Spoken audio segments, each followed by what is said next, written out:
Saya juga Yang menyatakan Barisan di Nasional sini, hanya dapat waktu saya 47% menjabat di sini, undi, jumlah iaitu undi. Berbanding dengan apabila Indonesia, Jokowi kerajaan dapat dipilih, lebih undi itu maka sebab dia jadi kerajaan presiden. maka kerajaan itulah apakah yang logik harus ini bergerak. ya? Ini Ahmad pandang Sibuti. kuring kata apa dia Logiknya tanya? mudah. Ini stupid question. Sekarang politik baru. Tak boleh kekal musuh sampai bila-bila. Saya ambil contoh di Indonesia. Tapi Indonesia memulakan satu politik baru di rantau Asia Tenggara ini.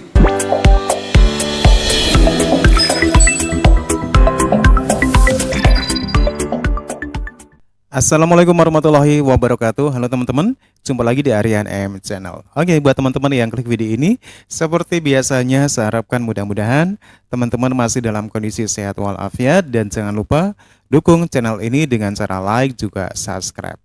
Oke, di kesempatan kali ini saya mau reaksi sebuah video dari Atanua Media dengan judulnya Parlemen Jiran contohi sosok Indonesia ini sebagai politisi yang utamakan keutuhan negara. Oke, seperti apa videonya, seperti apa ulasannya, sebelum kita berkomentar, kita akan lihat dulu. Jangan lupa di like, subscribe juga ya. Assalamualaikum warahmatullahi wabarakatuh. Kembali bersama dengan kami di channel ini.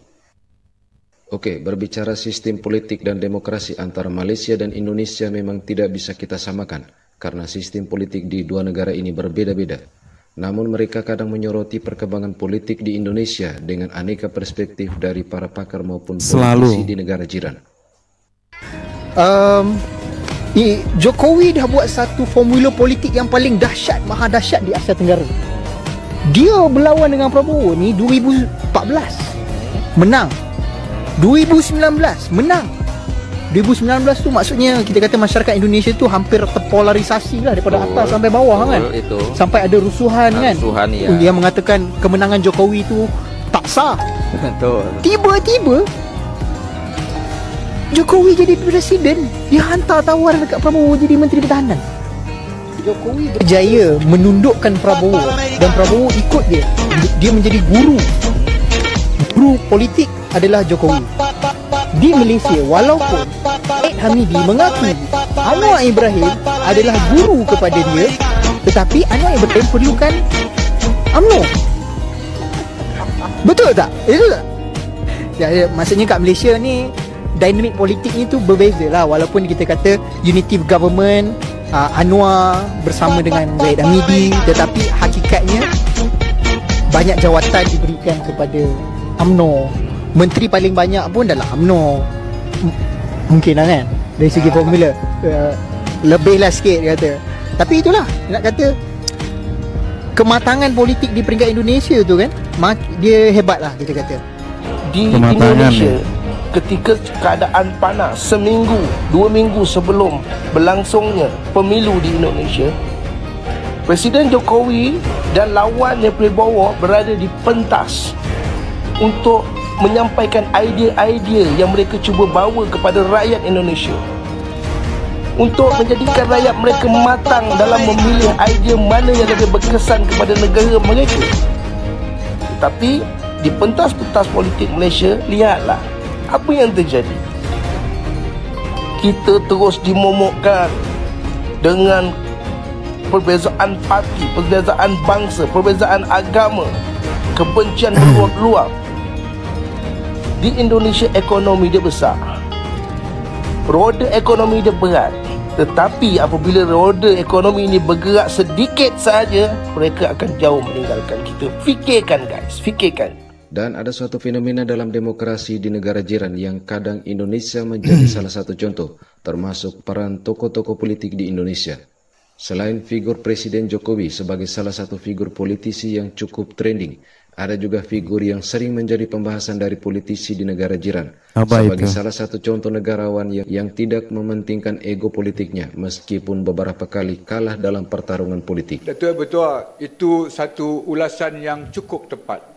Saya masih ingat waktu saya berucap kali pertama di Dewan Yang Mulia ini, saya mengajak semua ahli parlimen untuk kita meletakkan ideologi kepartian kita di luar pagar.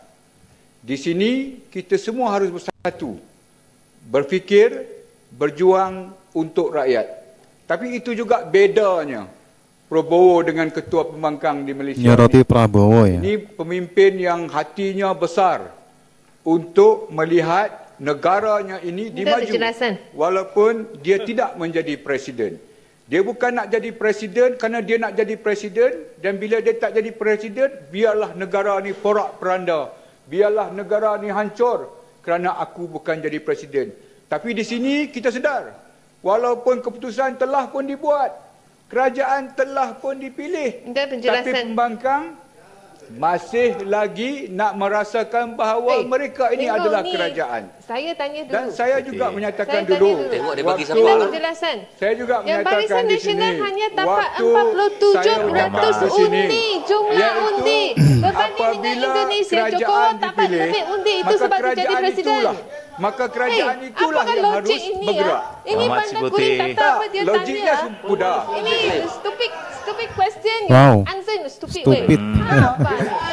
Gila. People like you. Ini betul-betul. For stupid people like Dia you, nak you dia deserve nak that berbanding question Malaysia answer. dengan Bahasanya ini loh. Kita punya sistem. Kita menang ke tak menang? Duduk yang Mas You Putih. pembangkang Memang ke kalau kerajaan? Tak, dari tak, segi you pembangkang ke undi, kerajaan? jumlah undi, Tak kisah. memang You sini pembangkang ke Pakatan kerajaan? Rakyat lebih undi Tak, you daripada pembangkang Barisan ke Nasional. kerajaan. Itu You sebab tengok, kita tidak you puas hati. pembangkang. Ramai orang tidak Jadi- puas hati. Peluang untuk Duduk. bertanya soalan. Ini melanggar peraturan solat. Jadilah pembangkang yang baik. Ambil amanat rakyat.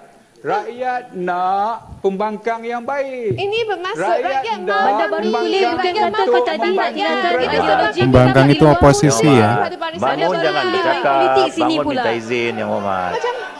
Ya, sebagaimana pada video kami sebelumnya bahwa Indonesia memberikan nuansa politik baru yang mana persaingan hanya terjadi pada saat kompetisi politik. Namun dalam pengelolaan negara semuanya kembali bersatu.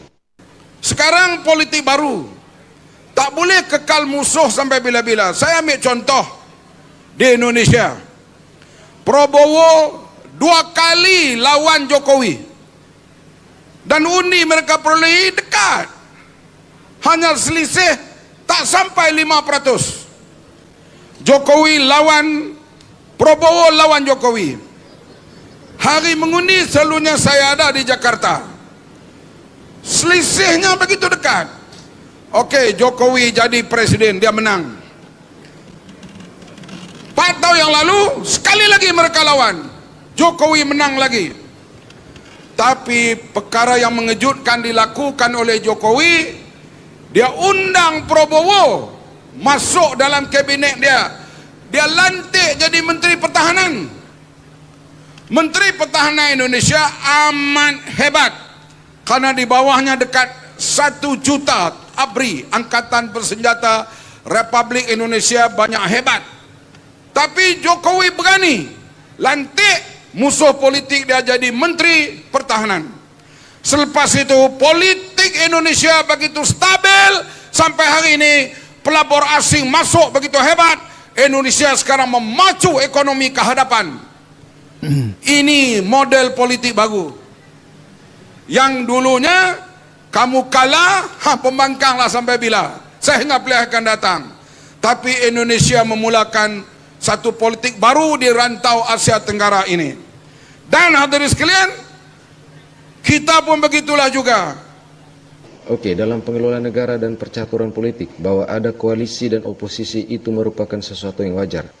Koalisi untuk memperkuat fungsi dan peran pemerintah dalam mengelola negara. Namun oposisi juga penting untuk berperan sebagai pengontrol atau penyeimbang. Oke teman-teman ya, demikian satu buah video yang menyoroti tentang perpolitikan Indonesia, demokrasi Indonesia, dan sosok-sosok politikus Indonesia oleh para politikus di Malaysia. Indonesia seakan-akan menjadi satu barometer di mana dalam video ini sosok-sosok dari Indonesia seperti Jokowi dan juga Prabowo Subianto itu menjadi satu sorotan bagi mereka. Karena kita tahu Pak Jokowi dan Pak Prabowo ini pernah bersaing dalam 2 kali pemilihan umum. Tetapi apa yang terjadi? Prabowo kalah 2 kali, ternyata dengan rasa rendah hatinya Prabowo Subianto bisa menerima kenyataan. Dan apa yang terjadi ketika Pak Prabowo dalam 2 kali tidak terpilih, tidak menang, ternyata ditarik oleh Pak Jokowi sebagai pemenang pemilu 2 kali dan menjadi Menteri Pertahanan. Dan cara inilah yang dikagumi oleh para politikus Malaysia. Oke teman-teman ya, demikian satu buah video yang menarik sekali. Menurut teman-teman gimana? Silakan teman-teman bisa berkomentar.